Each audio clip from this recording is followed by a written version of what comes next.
자, 오늘 이 시간에는 인생 대역전의 주인공이자 투기꾼들의 조상이라고 할 수 있는 김갑순이라는 인간에 대해서 알아보도록 하겠습니다. 바로 이자는 만궁을 이용하여 거부가 된 투기꾼이기도 합니다.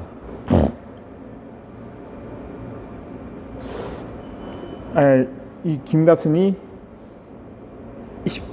10대 시절의 이야기입니다. 그렇게 원래 이 김갑순이라는 인물은 기성 갑부집의 하인 출신이었습니다. 당시 20대 초반의 나이로 그 상잔의 앞마당에 뜰을 쓰는 일을 하기도 했습니다. 그러니까는 김갑순은 원래 에메랄드 수저가 아니라 관노 출신으로 당시 공주 가명에서 하인 일을 하고 있었던 것입니다. 그렇게 그는 청소 담당이었는데 하루에도 17번의 당시 사또의 방을 들락거리면서 요강을 확인하고 항상 관리를 하곤 했습니다. 그렇게 사또방을 들락거리면서 요강을 확인하고 겨울에는 또 엉덩이가 시끄러울 때라 노쇠 요강을 자기 품에 안고 따뜻하게 해서 갖다 놓기도 했습니다. 이에 그 사또는 그를 참 기특하다며 친송을 아끼지 않았습니다. 이렇게 성실하고 충성스러운 김갑순은 당연히 상잔의 눈에 들기 마땅했던 것입니다.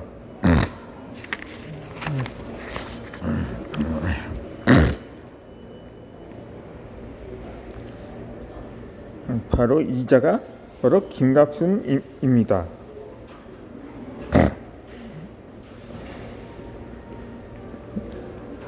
제가 이처럼 어릴 때부터 사람들의 눈에 들기 시작해 남다른 노력도 하면서 마음을 얻는 재능도 있었던 이 김갑순은 폭넓은 인간관계를 통해서 20대의 나이로 아잔까지 오르는 영광을 누리게 됩니다. 비록 당시로서는 말단이긴 했지만 노비가 공무원으로 승진한 것은 엄청난 신분 상승이 아닐 수가 없었습니다. 그런데 이 30대가 되면서 자신이 노비로 있었던 공주 관내에서 군수가 되어 부임을 하는 인생 역전이 되는 일까지 생기게 됩니다. 이를 사자성어로 경천동지할 일이라고 하죠. 이에 그치지 않고 김갑순은 짧은 기간에 전국에서 손꼽히는 거부이자 충청도 제1의 대지도가 되기에 이릅니다. 당시 나라가 망하고 민족 대다수가 가진 것들과 빼앗겼던 시기에 그는 어떻게 그 정반대의 삶을 살 수 있었던 것일까요? 그러니까 이 김갑순은 제가 태어나기 100년 전인 1872년 충남 공주군 계룡면에서 태어났습니다. 우리 원래 두 아들 중에 둘째였는데 아버지와 형이 일찍 세상을 떠나는 바람에 13살에 호주가 되었던 것입니다. 그의 모친은 공주 장터에서 국밥을 파는 주모이자 관의 심부름하는 노비였습니다. 그렇게 대를 이어 노비로 있었는데 당연히 이때만 하더라도 신분제가 존재하던 때였기에 김갑순 역시 당시도 노비 신세였던 셈입니다. 그래서 10살이 넘자 관노가 되어 사또의 요강 청소를 담당했고 자잘한 심부름을 했던 것입니다. 그런데 이 1894년도에 동학농민전쟁이 일어나면서 관군만으로는 역부족이었던 왕실은 일본군들을 불러내서 농민군들을 진압했습니다. 당시 조선군대는 기껏해야 90 화승총 또한 몇십 정을 가지고 있었을 뿐이지 나머지는 죽창이나 상등이 전부였던 동학군들은 기관총을 비롯한 신신무기를 무장한 일본군과 관군에게 참패를 당하고 말았던 것입니다. 그 수가 무려 10,000명이 넘었는데 그 장소가 바로 곤주 관할의 우금치였습니다.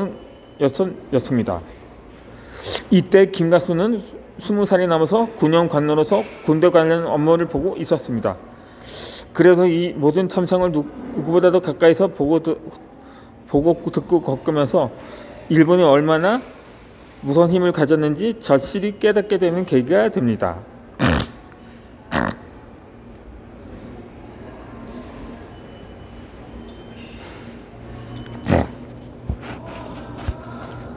그렇게 이 김갑순은 남다른 처세술로 신분 상승을 할 수가 있었습니다.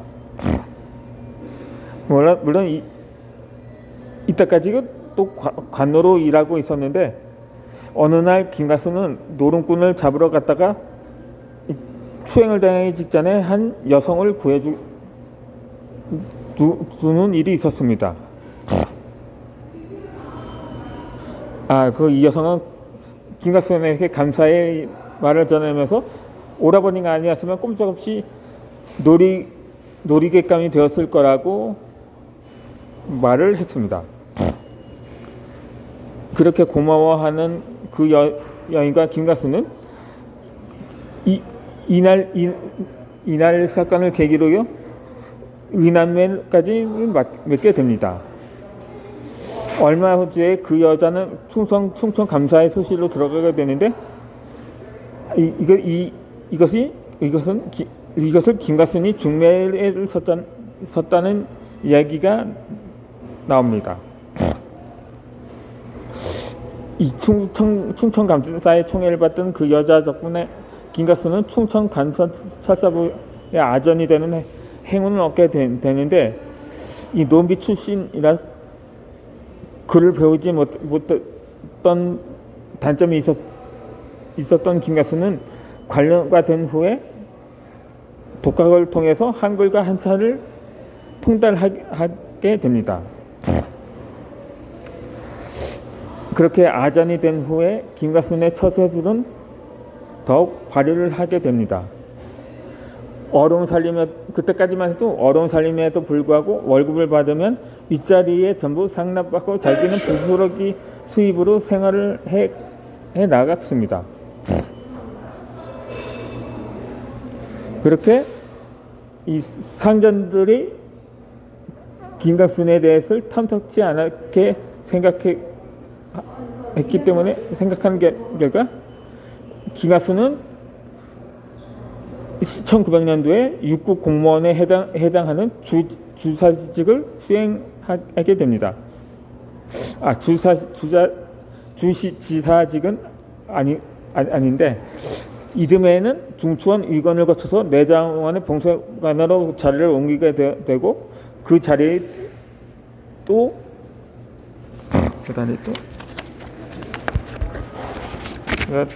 또한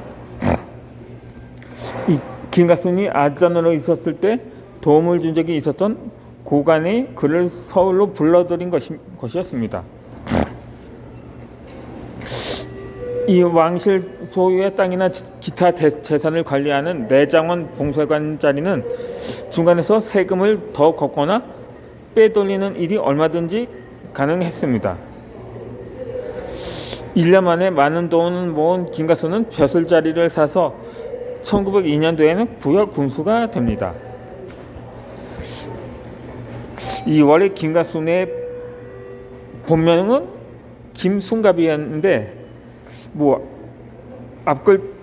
앞지 자리만 바꿨을 뿐이었고, 같은 해에 고종 임금이 갑순이라는 이름을 하사함으로써 개명을 했다는 일화만 봐도 그의 처사수를 짐작할 수가 있습니다. 이듬해 김갑수는 노선 군수로 부임하는 한편 충청남도 관찰사부 봉쇄관을 겸했습니다.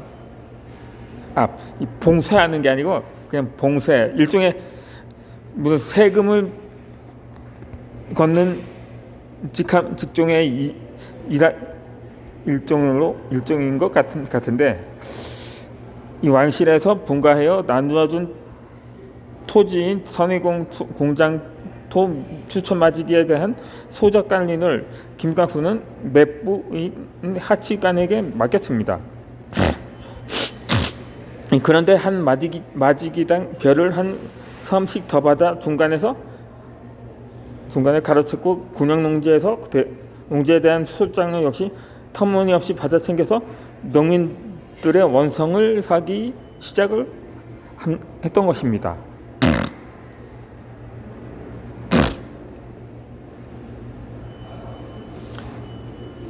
김갑수는 다시 임천 군수를 지낸 뒤, 인천이 아니고 임천, 충청도 지역 명칭인 것 같은데, 1906년도에는 공주의 군수가 되어서 고향으로 금회한에 환영하게 됩니다.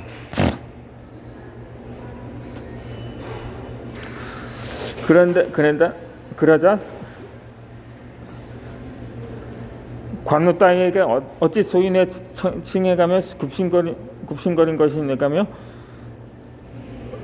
공주관의 노비였던 김갑순의 출신을 뻔히 알고 있는 공주군의 시 양반 4세도와 아전들이 일손을 놓아버렸습니다. 그래서 보임 초기에는 관아가 텅 비었지만 새 양반인 김갑수는 뇌물과 회유를 적절히 병행하여 군수 노릇을 무리 없이 해낼 수 있었습니다.